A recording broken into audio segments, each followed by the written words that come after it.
تاریخ ہے، اور یہ سیدہ کائنات سیدہ طیبہ طاہرہ فاطمہ الزہرا سلام اللہ تعالیٰ علیہا کہ یوم وصال کی تاریخ بھی ہے۔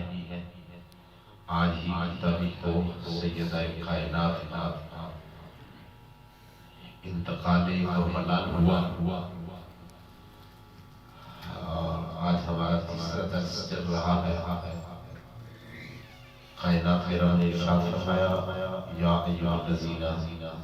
آمنوا، اے ایمان والو، کتب علیکم الصیام، تم پر روزے فرض کیے گئے ہیں، کما کتب علی الذین من قبلکم لعلکم تتقون،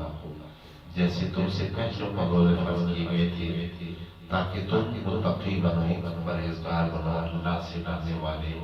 بن جاؤ، تاکہ تمہیں تقویٰ اور پرہیزگاری ملے، متقی بن جاؤ۔ میرے محبوب کے غلاموں، روزہ اہم عبادات میں سے عبادت ہے۔ روزہ کی بدولت انسان میں تقویٰ بڑھتا ہے، اور یہی اصول عبادت ہے۔ ہر متقی عبادت کے ذریعے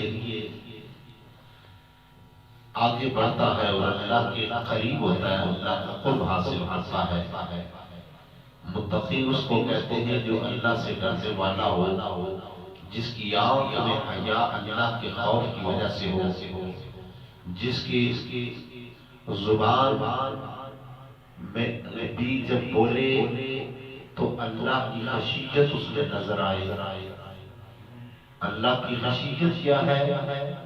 کہ بندہ برائی سے بچے اور نیکی کی طرف رغبت رکھے۔ اللہ کی خشیت سے، برائیوں سے، گناہوں سے دور ہو اور نیک اعمال کی طرف راغب ہو۔ روزہ جس طرح کھانے پینے سے رک جانے کا نام ہے، ایسے ہی برائیوں اور گناہوں سے رکنے کا نام بھی روزہ ہے، کیونکہ روزہ روزانہ ہے بھوکے رہنا، ویسے کہ اور معنی ہے، لیکن ایک معنی یہ ہے کہ رکے رہنا یعنی محدود مدت تک اپنے آپ کو کھانے پینے سے اور جماع سے روکے رکھنا، یہ روزہ ہے۔ تو اللہ کی خشیت دل میں رکھتے ہوئے جب بندہ کھانے پینے سے اور اپنی نفسانی خواہشات سے جہاں رکے رہتا ہے، تو ایسے ہی دیگر برائیوں سے بھی رکے رہنا لازم اور ضروری ہے۔ اگر پورا دن بھوک اور پیاس سے کاٹے تو دیگر لغویات سے پرہیز نہ کی جائے تو پھر روزہ نام کا ہی روزہ رہتا ہے، اس میں تقویٰ اور طہارت نہیں ہوتی۔ تو روزہ تقویٰ اور طہارت سے ہوتا ہے۔ تقویٰ اور طہارت سے مراد یہ کہ اللہ کی خشیت بھی ہو اور برائیوں سے بھی بندہ باز رہے، اور اس روزہ دار کی کسی بھی فعل کی وجہ سے اللہ کی مخلوق میں کسی کو ایذا اور تکلیف نہ پہنچے، اور روزہ کر دوسرے مسلمان بھائیوں کا بھی خیال کیا جائے، غریبوں کا بھی خیال کیا جائے، سائلوں کا بھی خیال کیا جائے۔ بس اپنی گفتگو سمیٹتے ہوئے آخری جملے ہیں، سیدہ کائنات رضی اللہ تعالی عنہا، آپ کی شہزادگان اور آپ کے سرتاج مولا کائنات مولا علی المرتضیٰ رضی اللہ تعالی عنہ، آپ نے روزہ رکھا تو سیدہ کائنات نے آٹا پیس کر روٹی بنائی، افطار کا انتظام کیا۔ افطار کے لیے بیٹھے تھے کہ باہر سے کسی نے صدا لگائی کہ میں بھوکا ہوں، مجھے کھانا کھلایا جائے۔ سائل نے جب دروازے پہ آ کے صدا لگائی تو سیدہ نے اٹھا کے وہ کھانا اس سائل کو پیش کر دیا، خود پانی سے افطار کر لیا، اگلا دن آیا،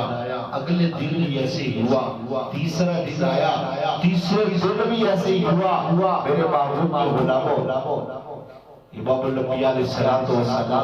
کے گھرانے کا تو یہ طرز عمل تھا کہ بھوکا کوئی آ جائے دروازے پر، خود تو بھوکے رہ جاتے لیکن اس سائل کو بھوکا واپس نہ لوٹاتے۔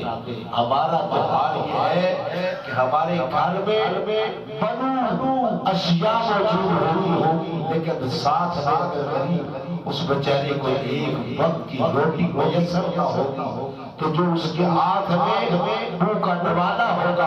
ہماری یہ کوشش ہوگی کہ ہم اس سے ملیں۔ تو میرے محبوب کے غلاموں، اپنے دائیں بائیں دیگر احباب پہ نظر رکھیں، کوئی اگر ضرورت مند ہے